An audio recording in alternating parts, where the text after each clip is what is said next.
Siapa yang ada di benak Anda jika dikatakan penakluk terbesar yang ada di dunia kuno? Dari semua nama-nama tersebut, ada satu nama yang menjadi inspirasi awal dalam pendirian sebuah imperium. Dia adalah Sargon atau Sarukin dari Akkad. Sargon Agung adalah seorang pendiri dan raja pertama Kekaisaran Akkadia, sekaligus menjadi orang pertama yang memerintah imperium besar yang meliputi sebagian besar Mesopotamia dan sebagian Levant. Namanya sangat berpengaruh dan melegenda bagi kerajaan-kerajaan setelahnya, terutama di Mesopotamia. Ia dianggap sebagai model bagi raja-raja Mesopotamia hingga 2 milenium setelah kematiannya, seperti raja-raja Asyur dan Babilonia yang melihat diri mereka sebagai pewaris kerajaan Sargon. Begitu juga dengan bahasa dan aksara Akkadia yang merupakan bahasa Semit Timur menjadi sangat berpengaruh menggantikan bahasa Sumeria menjadi bahasa utama dan lingua franca hingga beratus-ratus tahun setelahnya. Bahasa Akkadia kemudian digantikan secara bertahap oleh bahasa Aram kuno ketika Neo-Asyur memperkenalkan bahasa Aram sebagai lingua franca Kekaisaran Assyria pada abad ke-8 sebelum Masehi.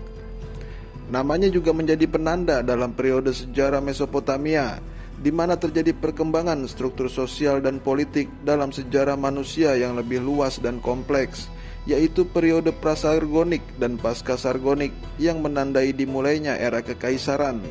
Setelah sebelumnya hanya berupa kerajaan kota kecil.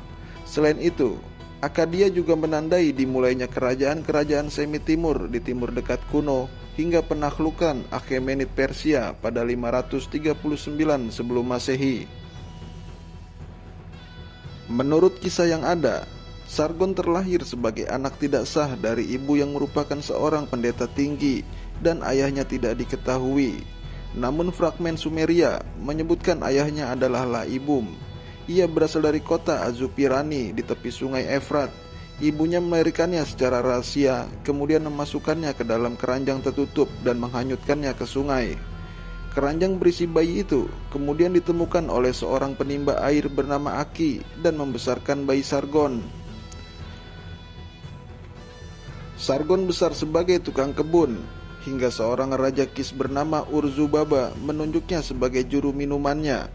Suatu ketika, Sargon bermimpi bahwa Urzubaba ditenggelamkan oleh Dewi Inanna ke dalam sungai darah. Urzubaba memanggilnya untuk menceritakan mimpinya itu. Lalu ia ketakutan dan memerintahkan seorang kepala pandai besi bernama Belis Tikal untuk membunuh Sargon. Namun menurut legenda, Sargon berhasil selamat dengan bantuan Dewi Inanna. Betapa terkejutnya Urzubaba ketika melihat Sargon kembali di hadapannya dengan selamat.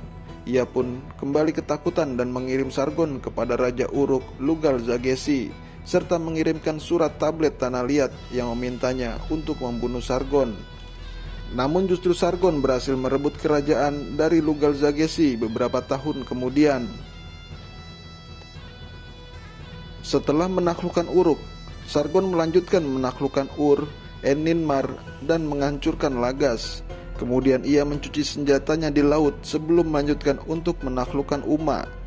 Dalam prasastinya, ia mengungkapkan bahwa Dewa Enlil telah memberikan kepadanya kekuasaan laut atas dan laut bawah.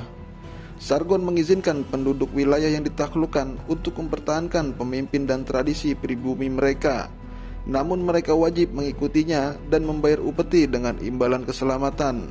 Orang-orang di wilayah kekuasaan Sargon patuh kepadanya karena kebijakannya yang berfungsi untuk menjaga perdamaian.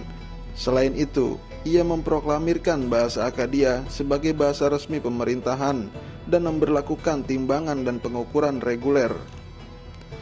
Setelah berhasil menguasai seluruh Sumeria dan Timur, Sargon melanjutkan ekspedisinya untuk menaklukkan seluruh bulan sabit subur, Mesopotamia atas dan Levant, Yarmut, Mari, dan Ebla. Pada tahun ke-11 pemerintahannya, ia menaklukkan daratan barat hingga titik terjauhnya, membawanya kepada satu otoritas dan menempatkan pejabat istananya di negeri itu.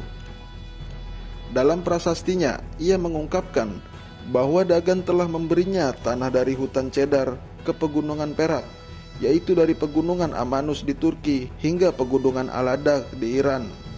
Sargon juga mengklaim bahwa dia adalah Sargon Raja Dunia, penakluk Elam dan Parahsum, dua negara besar di sebelah timur Sumeria.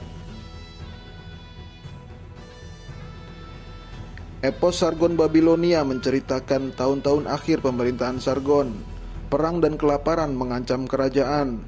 Di masa tuanya, negeri-negeri memberontak dan mengepung Akkad. Sargon maju bertempur dan berhasil menghancurkan mereka semua.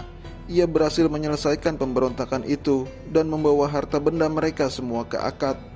Namun rakyatnya ditimpa kelaparan dari pagi hingga petang disebabkan kemarahan Marduk atas kejahatan yang telah dilakukan Sargon.